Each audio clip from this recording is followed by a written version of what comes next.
হঠাৎ ৩টা সাড়ে ৩টা যখন বেজে যায়, মহল্লার আর কেউ জাগ্রত নাই।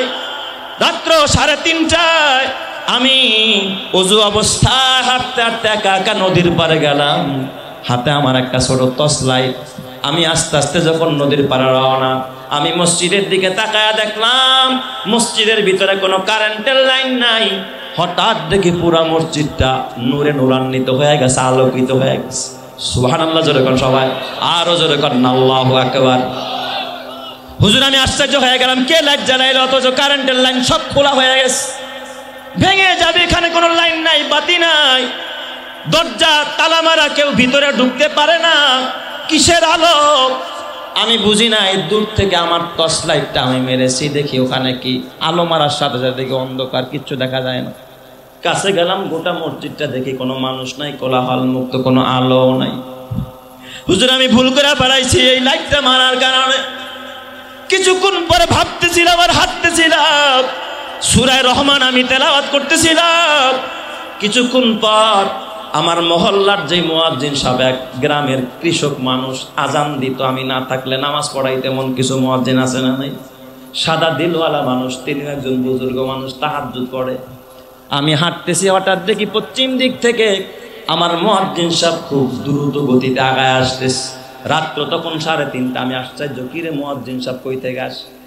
কাছে আইসা আমি ভাবছি অন্য মানুষ দেখি, না না আমার ওই মুয়াজ্জিন সাহেব কাছে আসছে। আমি সালাম দিছি, মুয়াজ্জিন সালামের জবাব দিছে। জবাব দিয়ে আমার বুকটা, তার বুকটা আমার বুকের সাথে জড়ায় ধরছে।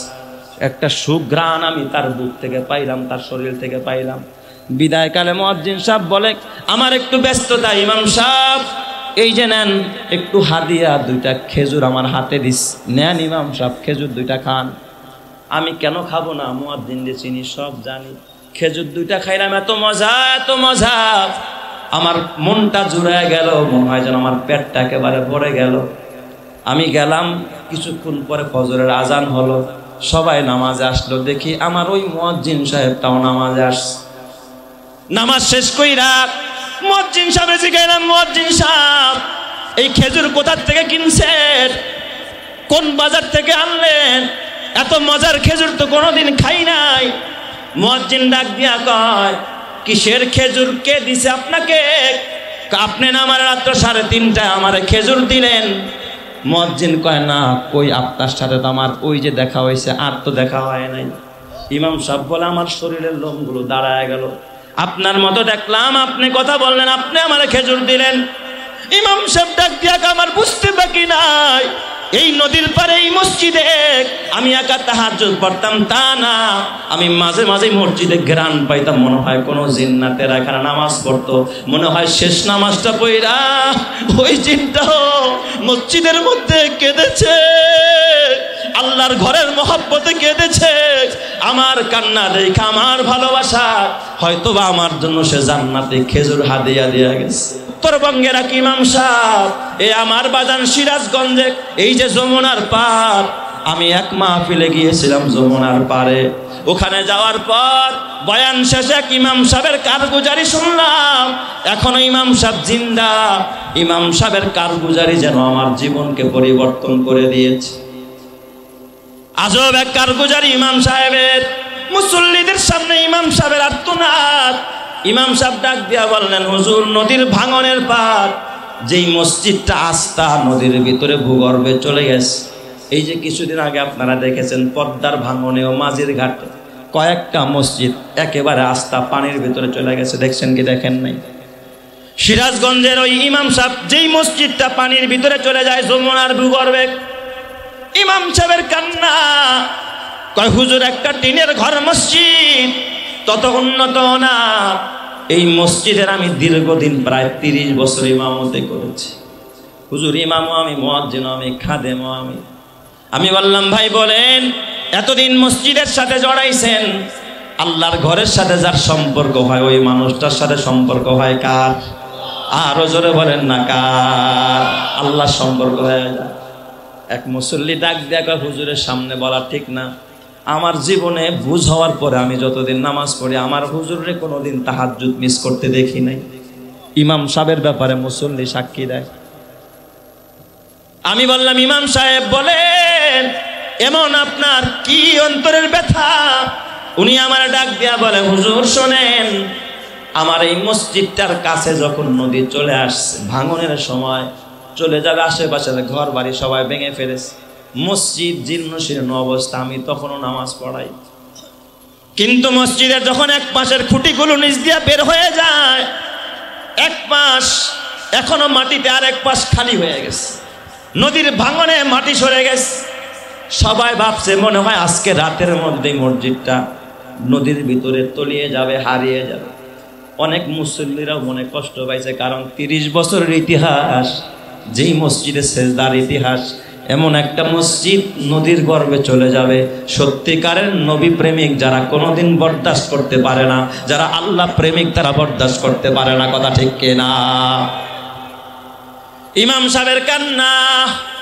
ইমাম সাহেব যেই রাতে মসজিদটা তলিয়ে যাবে, এর আগের জুমাতে মুসল্লিরা বলেন, হুজুর এমন ভাবে কেঁদেছে মানুষ, মা মারা গেলে, বাবা মারা গেল, এইভাবে কাঁদে না, আল্লাহর ঘরের জন্য যেইভাবে কেঁদেছে। বেচারার চেহারা যদিও কালো, কিন্তু চেহারায় আমি তাকায় দেখলাম নূর চমকায়। লোকটার কথা শুই না, আমার দিলের ভিতরেও প্রভাব পড়তেছে, আমার দিলের ভিতরে আসর আসতেছে, কেন যেন অজরে আমার চোখ দিয়ে এমনি পানি আসছে। বললাম, ইমাম সাহেব হাতটা দেন। ইমাম সাহেব আমার হাতটা ধইরা অজরে কান্নায় ভেঙে বললেন, হুজুর আল্লাহর ঘর হারায় আমি এতটা কষ্ট পেয়েছি। আমার মা মারা গেছে, বাবা মারা গেছে, আমার মা যেদিন মারা যায়, বাবা যেদিন মারা যায়, আমি এতটা কষ্ট পাই নাই যতটা কষ্ট পেয়েছি আল্লাহর ঘর হারায়। হুজুর দোয়া করেন আল্লাহর ঘর যেন আমারে সুপারিশ করে খোদার জান্নাতে নেয়। চিৎকার মেরে করেন আল্লাহু আকবার, আর জোরে বলেন আল্লাহু আকবার।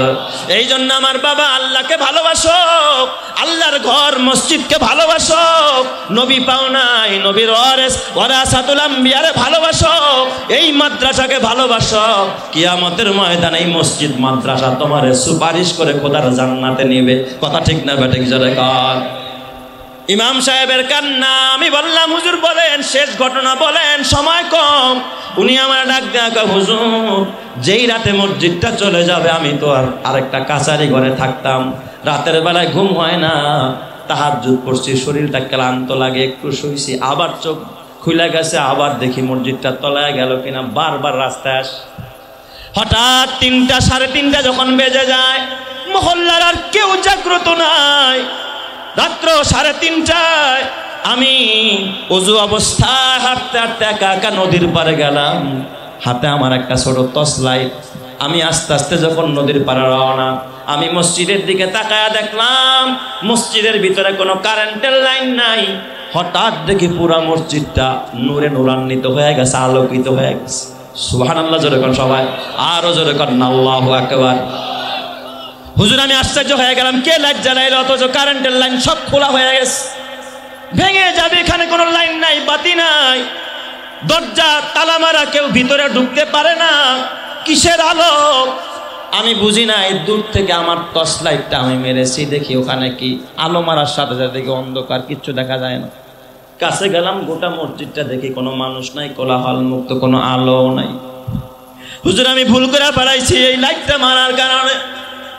কিছুক্ষণ পরে ভাবতেছিলাম আর হাঁটতেছিলাম, সূরা রহমান আমি তেলাওয়াত করতেছিলাম। কিছুক্ষণ পর আমার মহল্লার যে মুয়াজ্জিন সাহেব, এক গ্রামের কৃষক মানুষ, আজান দিত, আমি না থাকলে নামাজ পড়াইতে, এমন কিছু মুয়াজ্জিন আছে না নাই, সাদা দিলওয়ালা মানুষ, তিনি একজন বুজুর্গ মানুষ, তাহাজ্জুদ পড়ে।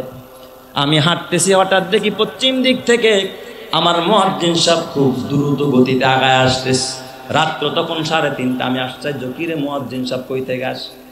কাছে আইসা আমি ভাবছি অন্য মানুষ, দেখি না না, আমার ওই মুয়াজ্জিন সাহেব কাছে আসছে। আমি সালাম দিছি, মুয়াজ্জিন সালামের জবাব দিছি, জবাব দিয়ে আমার বুকটা, তার বুকটা আমার বুকের সাথে জড়ায় ধরছে।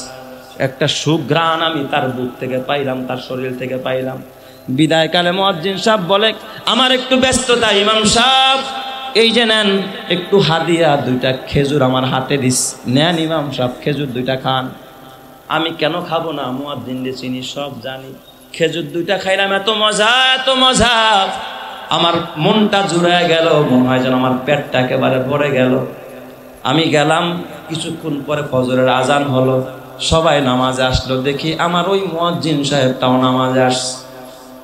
নামাজ শেষ কইরা মুয়াজ্জিন সাহেব জিজ্ঞাসা, মুয়াজ্জিন সাহেব এই খেজুর কোথা থেকে কিনছেন, কোন বাজার থেকে আনলেন? এত মজার খেজুর তো কোনোদিন খাই নাই। মুয়াজ্জিন ডাক দিয়া কয়, কিসের খেজুর, কে দিছে আপনাকে? আপনি না আমার রাত্র 3:30টায় আমারে খেজুর দিলেন। মুয়াজ্জিন কয়, না কই, আপনার সাথে তো আমার ওই যে দেখা হয়েছে, আর তো দেখা হয় নাই। ইমাম সাহেব বলে, আমার শরীরের লোমগুলো দাঁড়ায় গেল। আপনার মতো দেখলাম, আপনি কথা বললেন, আপনি আমারে খেজুর দিলেন। ইমাম সাহেব ডাক দিয়া, আমার বুঝতে বাকি নাই, এই নদীর পারে এই মসজিদে আমি একা তাহাজ্জুদ পড়তাম তা না, আমি মাঝে মাঝে মসজিদে ঘ্রাণ পাইতাম, মনে হয় কোনো জিন্নাতের এখানে নামাজ পড়তো। মনে হয় শেষ নামাজটা পড়া ওই জিনটাও মসজিদের মধ্যে কেঁদেছে, আল্লাহর ঘরের মহব্বতে কেঁদেছে। আমার কান্না দেখে আমার ভালোবাসা হয়তোবা আমার জন্য সে জান্নাতে খেজুর হাদিয়া দিয়া গেছে। এ যুবক ভাই, তোর হাতে পায়ে ধরে বলা যায়, পশুতেও আল্লাহ চিনে, পাখিতেও আল্লাহ চিনে, জিন্নাতরাও আল্লাহ চিনে। মানুষ হয়ে আল্লাহ চিনলি না, আল্লাহর ঘর চিনলি না, মসজিদ চিনলি না, মাদ্রাসা চিনলি না, আলেম চিনলি না। এই জন্য আমার বাবা নায়েবে নবী ওয়ারাসাতুল আম্বিয়াদের জন্য এই এতিমখানার জন্য এখানে কোন আল্লাহর বান্দা পারবেন যে হুজুর প্রতি মাসে আমি 1 বস্তা চাউল লিল্লাহ বোর্ডিংয়ে দিব আলেমদের জন্য, কোরআনের জন্য, হাদিসের খেদমতের জন্য? কোন আল্লাহর বান্দা 1 বস্তা চাউল মাসে 12 মাসে 12 বস্তা চাউল হবে এমন একজন মুসলমান চাই? আমি তার জন্য দিল খোলা দোয়া করব। পিসা হুজুর চলে আসছেন, আল্লাহ কোটি টাকার মালিক বানাবে, ডান হাতে আমলনামা দিবে, আল্লাহ নূরের টুপি পরাবে, আলেমের বন্ধু বানাবে, আল্লাহ তাআলা বিনা হিসাবে